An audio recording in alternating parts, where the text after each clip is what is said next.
Nous allons parler liberté des résidents dans les EHPAD avec Sabrina Albeyrak, qui est la directrice de la société Arbitrium. Bonjour Sabrina.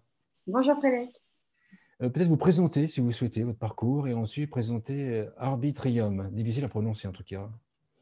Alors bonjour, je suis docteur en santé publique, sociologue du vieillissement et anciennement responsable des programmes de recherche médicale et personnes âgées au sein de la Fondation de France. Et donc aujourd'hui, je dirige donc une entreprise sociale qui s'appelle Arbitrium, qui veut dire le libre arbitre en latin, et qui permet de mesurer le respect des libertés des personnes âgées qui sont en situation de vulnérabilité au sein des EHPAD. La question qui me vient, c'est qu'est-ce que la liberté d'un résident en EHPAD? Un résident qui serait 100% libre, d'après vous, qui serait libre, il aurait le droit de faire quoi? D'aller où? De penser quoi? De faire quoi? Alors déjà, il faut se partir d'un postulat, c'est que les résidents en EHPAD sont des citoyens à part entière aussi. Donc on ne peut pas parler finalement de droits qui seraient spécifiques à un résident en EHPAD. On a des règlements intérieurs, on a des chartes de liberté, mais ça reste des citoyens à part entière et non pas des citoyens de seconde zone. Donc finalement, toutes les libertés qui sont propres aux individus qui ne seraient pas en EHPAD devraient s'appliquer aussi aux résidents qui le sont. Après, bien évidemment, on va bien évidemment parler du paradoxe de liberté, sécurité, des problèmes peut-être de contention, des problèmes de déambulation, des personnes âgées qui auraient une maladie comme la maladie d'Alzheimer ou une maladie apparentée. Mais en tout cas, par exemple, pouvoir sortir de chez soi, parce que l'EHPAD, c'est un chez soi aussi, eh bien, ça devrait être une possibilité. Pouvoir avoir des relations intimes avec un autre résident ou une personne extérieure, ça devrait être possible si la personne le souhaite. Choisir ses repas, pouvoir boire de l'alcool ou encore choisir la décoration de sa chambre, eh bien tout ça, ce sont des droits en tout cas qui devraient être accessibles normalement et pour tous les résidents en EHPAD. C'est-à-dire que j'ai pas pas le degré de liberté, mais en tout cas, ce que l'on met derrière la liberté, c'est en relatif par rapport à la personne. J'imagine qu'on ne parle pas de la même liberté pour quelqu'un qui a Alzheimer que pour quelqu'un qui a toute sa tête en EHPAD. Effectivement, tout dépend de la personne, de son environnement et de sa capacité surtout à faire des choix. Pour moi, la liberté, c'est surtout une notion qui est associée à la capacité de faire des choix et au droit au choix et au droit au risque, à la capacité de prendre des risques aussi dans sa vie, en tout état de cause et en connaissant les conséquences de ces risques aussi. Avant de rentrer dans votre service, euh, les EHPAD à l'heure actuelle, les résidents en moyenne, est-ce que vous les jugez libres? Est-ce que c'est un sujet qui est d'actualité? Est-ce que c'est un sujet qui est pris à bras-le-corps par les dirigeants des EHPAD? Alors, c'est un sujet en tout cas aujourd'hui qui semble essentiel et qui n'est pas du tout mis de côté par les différents directeurs d'établissement, que ce soit d'ailleurs en établissement public, associatif ou privé. Dessus, je pense qu'il y a une vraie priorité aujourd'hui qui est mise sur le respect des libertés des résidents et la communication auprès des familles et aussi envers les professionnels parce que tout ça, ça entre aussi dans un cercle vertueux. Des résidents qui ont une qualité de vie positive et un respect de leur liberté, ça donne aussi des professionnels qui sont plus présents et plus dans l'acte d'accompagnement que juste dans l'acte de soins. Et je suis désolée, du coup, j'ai complètement oublié le début de la question. Ah, ça va être, c'est pas grave. Attends, on coupera. Enfin, on coupera le truc. On va laisser 5 minutes. Il faut que je repose une question. Est-ce que vous jugez que la liberté des personnes âgées a progressé ou régressé ces dernières années dans les EHPAD? Ouais. Alors, effectivement, il faut juste savoir que cette notion de liberté, on en parle depuis plus de 30 ans. Par exemple, la notion de droit au choix et de droit au risque, elle existe depuis 30 ans. Le vrai problème qu'on avait, c'était que c'était une notion qui était plutôt philosophique jusqu'à présent et qu'on avait du mal à la concrétiser. Donc, c'est ce qu'essaye aussi de faire Arbitrium aujourd'hui. La liberté, effectivement, c'est une notion qui est prioritaire aujourd'hui dans les établissements. Mais si je suis tout à fait honnête avec vous, il y a encore quelques mois, avant la crise sanitaire, quand on venait parler de respect des libertés, on nous disait c'est génial ce que vous faites, mais on n'a pas le temps. Aujourd'hui, c'est différent. Les directeurs ont envie de prendre le temps d'avancer, ont envie de prendre le temps aussi, justement, d'intégrer les personnes âgées, les familles et les professionnels dans une mesure du respect des libertés et d'avancer, d'être accompagnés pour améliorer la qualité de vie des personnes âgées. En fait, on aurait pu penser l'inverse. On aurait pu penser que la période du Covid avait restreint les libertés, avait fait imposer ou suggérer aux directeurs de mettre des gestes barrières, l'interdiction des visites, etc. Et vous jugez que cette période, ça fait l'inverse. C'est en fait, ils s'emparent du sujet. Je pense qu'effectivement, il s'empare de nouveau du sujet. Alors, c'est un sujet qui a toujours été présent, hein, ça, on ne peut pas le retirer, mais en tout cas, le fait de le traiter comme, en tout cas, une problématique actuelle, ça, D'accord. c'est nouveau. C'est-à-dire que c'est une vraie priorité aujourd'hui. Et effectivement, ça a remis sur le devant de la scène aussi au niveau du grand public. Je pense qu'il y a eu aussi une prise de conscience peut-être collective du manque de respect des libertés des personnes âgées en général et encore plus particulièrement pour celles qui sont en situation de vulnérabilité. Là encore, on est sur un degré au-dessus. Mais oui, une vraie prise de conscience et une envie de faire autrement, en tout cas, de trouver des alternatives. Alors, Arbitrium, le service que vous proposez, c'est un service justement pour aller dans ce sens-là. Est-ce que vous pouvez peut-être le présenter? Bien sûr, avec plaisir. Donc, Arbitrium, c'est une plateforme SaaS qui permet effectivement de mesurer le respect des libertés des personnes âgées sur 7 dimensions. Donc, vous avez le fait de faire rimer liberté et sécurité, le fait de respecter l'intimité de la personne jusqu'au bout de sa vie, le fait de décider pour rester utile et d'autres dimensions. Ce qu'il faut savoir, c'est que ces dimensions, elles n'ont pas été choisies au hasard. On a voulu aller à contresens de ce qui se fait habituellement dans la recherche en santé publique, où les chercheurs vont penser habituellement à la place des personnes qui vont être interrogées. Là, ce sont les personnes âgées elles-mêmes qui ont co-construit cet outil d'évaluation. Co-construit aussi bien dans le fond, donc c'est-à-dire avec les questions qui sont posées au fur et à mesure pour mesurer ce respect des libertés, mais aussi sur la forme, en nous donnant des indications sur l'utilisation de la tablette, sur l'écriture qu'il fallait utiliser, sur la taille, sur le temps d'apparition des questions, etc. Oui, Et, pour préciser, en fait, donc c'est un questionnaire que les résidents, la famille, le personnel, enfin, on répond sur une tablette. Donc la personne âgée va répondre sur une tablette. Voilà pourquoi vous précisez ça. Est-ce qu'on peut avoir des exemples de critères, en fait, dans les questions, les critères qu'on mesure pour mesurer la liberté? bien sûr, vous avez comme critère, par exemple, la contention qui peut se révéler de multiples façons, hein. Une contention peut être chimique, une contention peut être physique, elle peut être environnementale. Vous avez également le fait d'être informé, par exemple, sur l'arrivée des nouveaux résidents, sur le départ des résidents d'ailleurs également, parce que vous avez aujourd'hui des résidents qui vont nous dire dans cette évaluation qu'effectivement, ils aimeraient être au courant quand une personne décède pour aller à son enterrement, pour aller à sa crémation, et qu'aujourd'hui, ce n'est pas le cas. C'est encore un sujet qui est soit tabou, soit mis un peu de côté parce que dans un établissement, eh bien, l'organisation prend souvent le pas sur les sentiments individuels et qu'il faut aller vite également pour remplacer la personne, etc. Donc ça, en tout cas, c'est un souhait des résidents. Et nous, une fois qu'on fait cette évaluation et qu'on peut dire de façon à la fois statistique, mais aussi qualitative, que les résidents aimeraient que ça se fasse autrement, eh bien, ensuite, on peut proposer des solutions aux professionnels, justement, pour améliorer cette situation.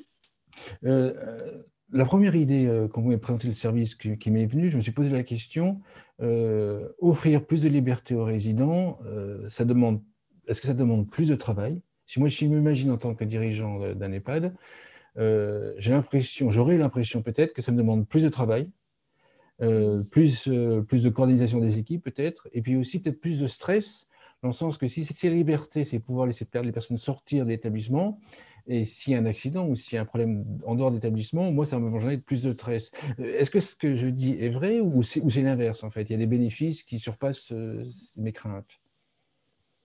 Alors, vous avez tout à fait raison, en tout cas, sur les craintes qui sont évoquées par les professionnels.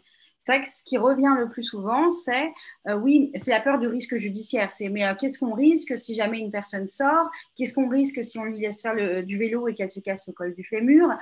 Qu'est-ce qu'on risque si elle boit de l'alcool et que finalement elle avait une addiction et que ça se passe pas très bien, etc. Donc nous, notre objectif, c'est aussi de rassurer, de rationaliser aussi cette peur du risque judiciaire et de se dire que finalement, comme je l'ai dit au tout début, la liberté, c'est la capacité aussi de faire des choix. Et faire les choix, c'est faire les meilleurs choix pour soi-même en ayant conscience, en tout cas, des conséquences de ces choix. Et les personnes âgées, même si elles sont âgées, même si elles sont en situation de vulnérabilité, ça ne fait pas des personnes incompétentes pour faire des choix. Et il faut justement faire tout ce travail de pédagogie pour dire que les présomptions d'incompétence doivent cesser sur les personnes âgées. Et quand elles sont en capacité de faire leur choix, ce qui est le cas pour de nombreuses personnes âgées qui vivent en établissement, eh bien, il faut leur laisser faire ce choix, même s'il contient parfois des risques. D'accord. Avant d'aller plus loin, votre service, donc en fait, si j'ai bien compris, il y a les résidents, les familles, le personnel professionnel qui répond à un questionnaire, enfin, c'est peut-être un ou plusieurs questionnaires. Ensuite, vous mettez des actions en place pour améliorer la situation ou pour enfin, mettre des choses en place. Et après, vous venez revalider les progrès, enfin, l'amélioration qu'il y a eu sur ces différents critères. C'est bien ça? C'est exactement ça, Frédéric. Vous avez très bien compris. Effectivement, il y a une première phase d'auto-questionnaire qui traite de questions qualitatives et quantitatives. Donc, on a des résultats qui sont divers, où on va mesurer les écarts de perception entre les différents individus, les différentes parties prenantes qui participent à ce recueil de données, soit les résidents, leurs proches, ainsi que les professionnels. Cet écart de perception, il est primordial pour nous parce qu'il nous permet de comprendre s'il y a des problèmes de circulation d'informations, par exemple, auprès des trois parties prenantes. Par exemple, si vous prenez la dimension d'accès aux loisirs et à la culture, vous avez souvent dans les établissements des professionnels qui vont nous dire il y a plein de choses qui sont faites sur l'accès aux loisirs et à la culture.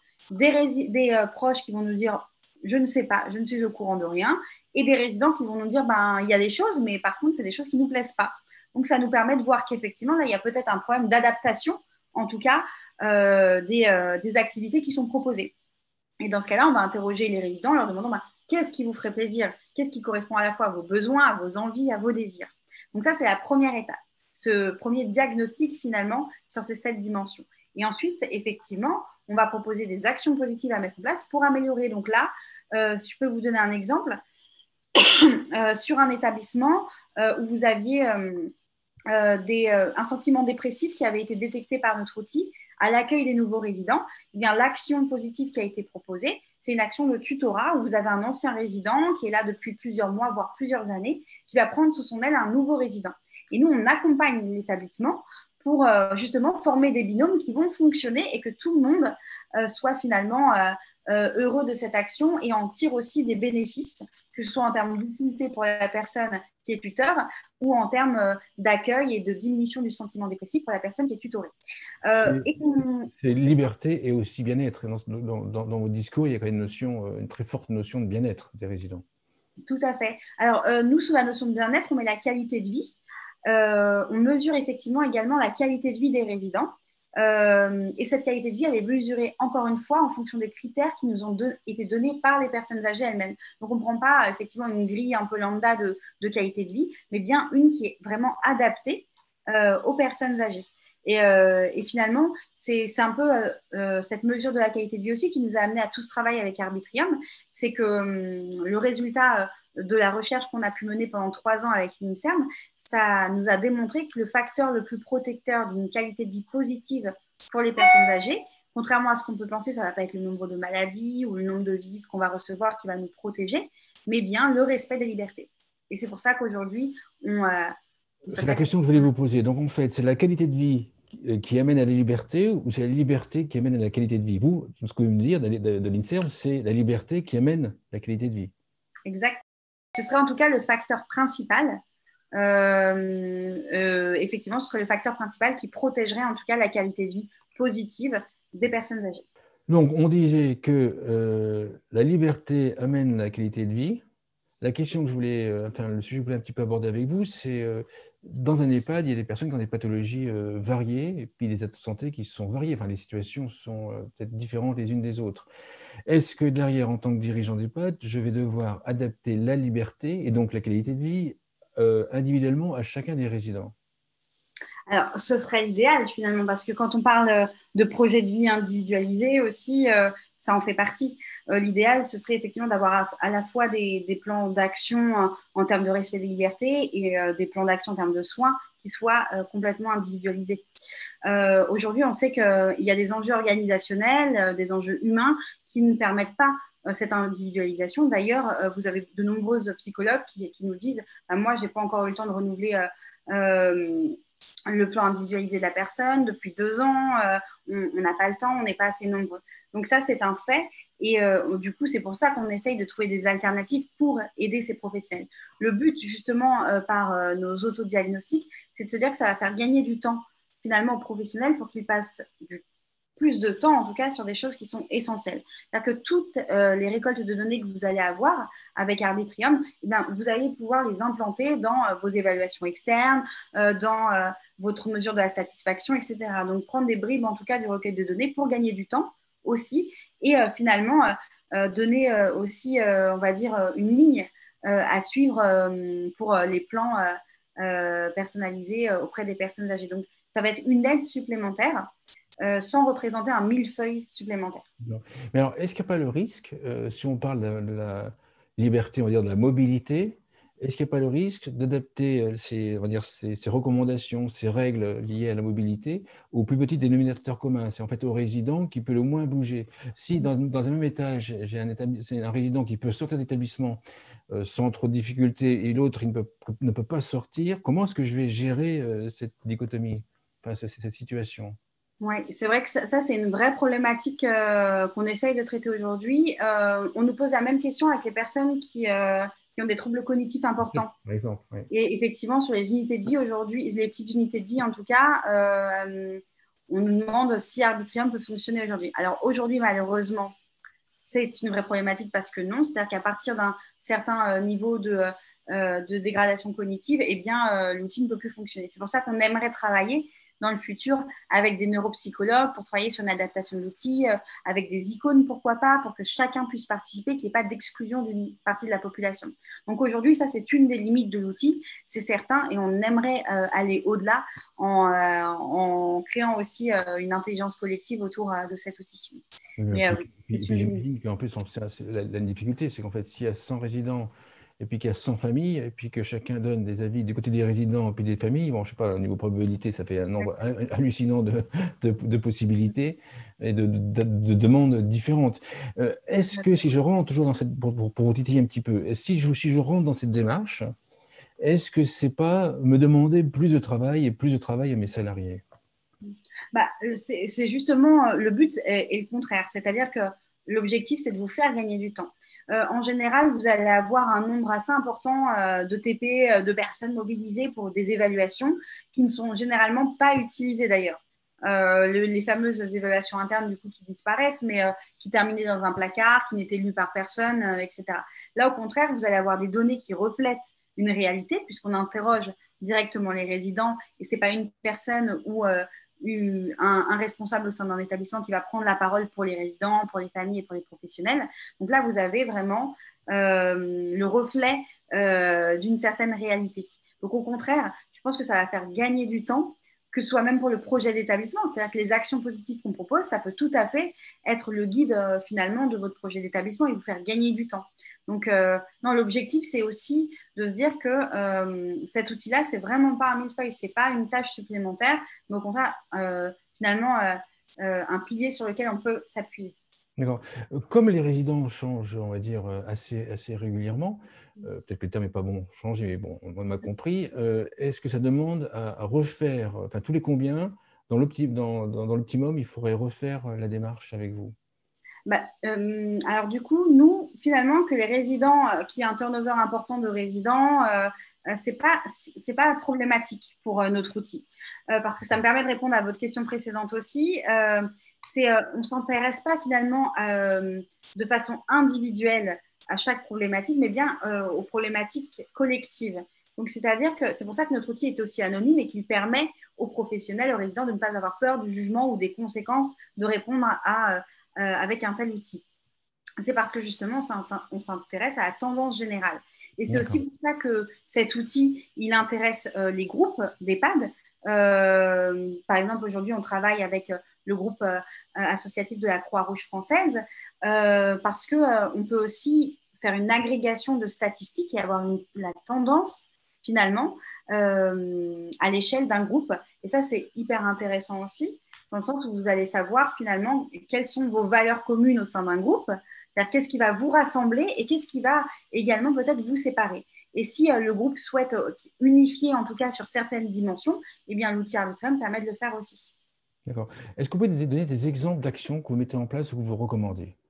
Bien sûr. Donc, tout à l'heure, je vous ai parlé de l'action de tutorat, mais vous avez également l'action de convention tripartite qui est à la fois rédigée et signée par les trois parties. Vous avez les comités éthiques, où on peut aider aussi à la mise en place d'un comité éthique.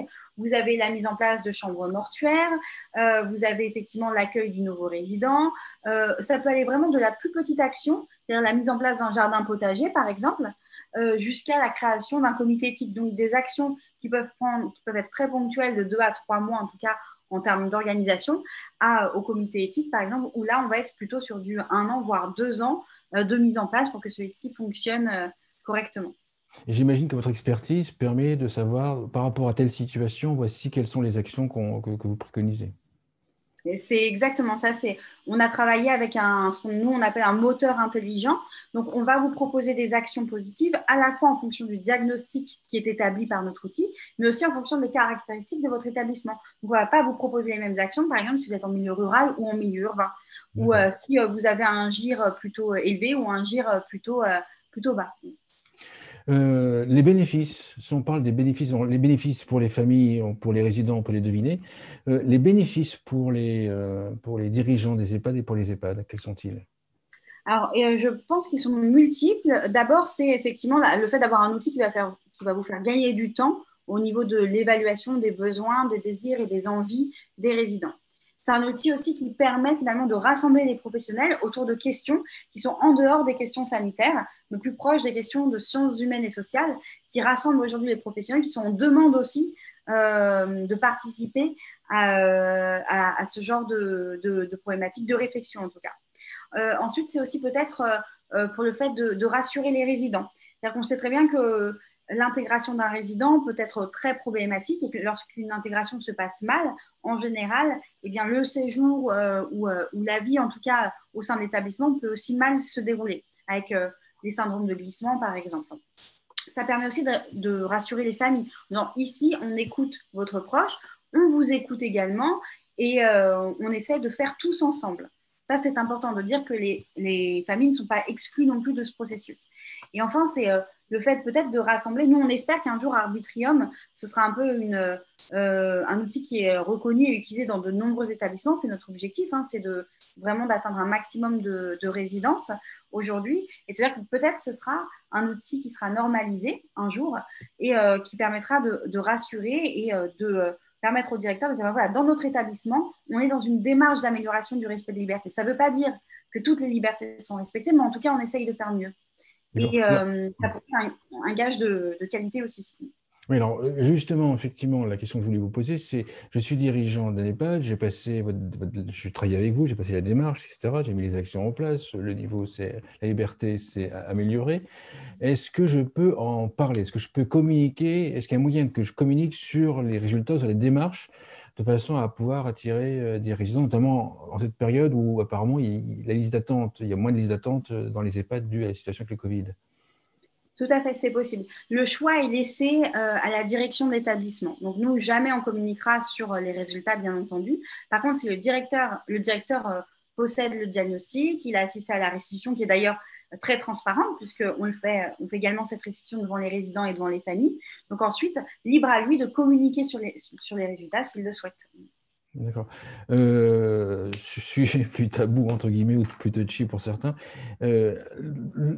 Pour l'instant, ceux qui ont joué le jeu de travailler avec vous, est-ce qu'il y a des typologies d'établissements, en fait? Est-ce que c'est les associatifs, les privés, les gros, les petits? Qui joue le plus le jeu? Alors pour l'instant, c'est plutôt les EHPAD associatifs, donc les groupes associatifs qui jouent plus le jeu. Après, on a plusieurs contacts avec des groupes privés également, donc je pense que c'est quelque chose. Alors on a mis plus de temps pour les contacter aussi. C'est un contact qui va être très différent, plus de temps pour le mettre en place également, mais je pense que ça va arriver aussi. Et sur les EHPAD publics, c'est vrai qu'après ça a été aussi une stratégie de notre part, comme les établissements publics sont plus petits et que notre but c'est d'aller vite aussi parce qu'on pense que le respect de liberté n'attend pas, eh bien on a peut-être un peu moins contacté les EHPAD publics, mais en tout cas c'est pour ça que c'est un de nos objectifs, c'est pour ça qu'on a contacté notamment les syndicats de directeurs d'établissement des groupes, enfin, des établissements. D'accord. Donc, en fait, les degrés de niveau d'avancée avec vous, c'est pas dû au aux typologies d'EHPAD, mais c'est dû à là où vous avez commencé, par où vous avez commencé enfin, quels sont les types d'établissements que vous avez commencé à contacter? Oui, si la question c'est est-ce que finalement la liberté est plus importante pour un type de structure ou de statut Voilà, juridique? c'était la question qu'on pouvait Ouais, entendre pour certains. d'accord. Eh bien, je pense qu'aujourd'hui, non, c'est plus le cas. Avec le recul et puis les différents établissements que vous avez passés, quel est le niveau de la liberté des résidents en EHPAD à l'heure actuelle? Comment Euh, vous jugez-vous de manière relative? Oui, c'est très compliqué de répondre à cette question parce que vous avez effectivement des établissements qui vont même au-delà de ce que j'aurais pu imaginer en termes de liberté. Donc, effectivement, c'est zéro digicode, des portes ouvertes en permanence. On ne parle pas de fugue, on parle de promenade quand une personne s'en va de l'établissement. Vous avez au contraire des personnes où vous avez encore des portes qui sont fermées à clé, d'appartements ou de chambres selon la dénomination qu'on peut donner. Vous avez effectivement des personnes encore qui restent dans des couloirs pendant de nombreuses heures, toutes seules. Vous avez des EHPAD où il y a peu d'adaptation de nouvelles activités et d'autres où vraiment c'est assez impressionnant, où on se dit bon, j'ai envie de mettre mon nom sur la liste d'attente si un jour je suis moi aussi en situation de vulnérabilité âgée. Est-ce Donc, que les EHPAD les plus coûteux, où il y a le plus de budget, est-ce que c'est ces deux EHPAD-là qui proposent le plus de liberté aux résidents, ou c'est aussi là aussi c'est décorrélé? non, c'est complètement décorrélé. Ça a été justement une des premières choses qu'on a vérifiées pendant la recherche qu'on a menée, c'est est-ce que finalement le budget des établissements a un impact sur ce respect des libertés? Et la réponse, c'est non. Une conclusion pour clôturer l'émission? Une conclusion, juste vous dire qu'effectivement, nous, notre objectif, c'est de se dire que demain, on ne se posera plus la question du respect des libertés, que ce sera plus juste une notion philosophique, que ce sera plus un questionnement en tout cas, mais bien une réalité dans les établissements et qu'on espère en tout cas qu'il n'y aura plus de présomption d'incompétence, en tout cas qui pèseront sur les personnes âgées et qu'à aucun moment elles seront considérées comme des citoyens de seconde zone. Super, merci Sabrina. Sabrina Alberac, je rappelle que vous êtes directrice d'Arbitrium. Merci beaucoup. Merci beaucoup.